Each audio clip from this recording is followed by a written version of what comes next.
اینجا صبر کن یه ذره بکشه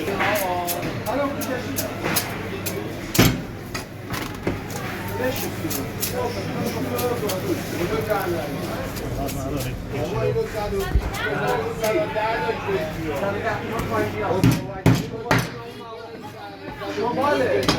شمال داره بسمه بیسته اون از شمال بیارم شمال به پنج شمال به خاک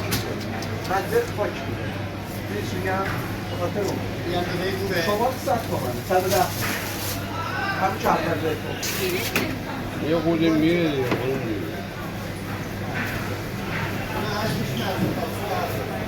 اینا چه ماهی؟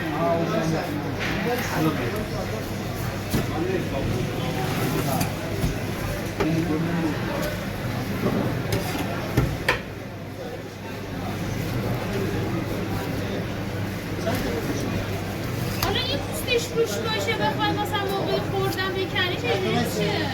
خوب نمیشه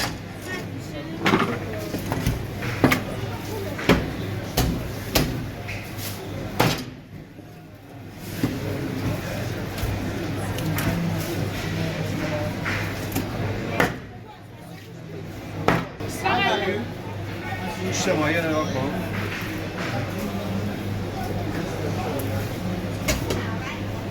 چه بی شیره این شیر خریج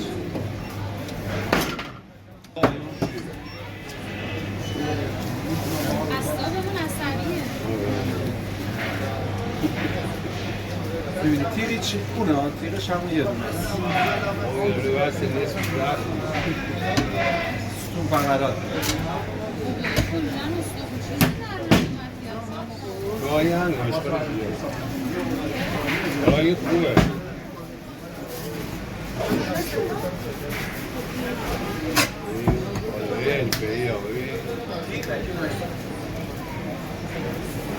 میتونی بگی با پوستش هم در نیاره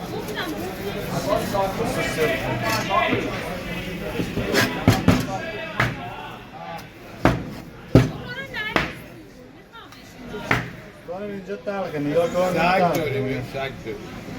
این تلقه میکن میدیم سگ اون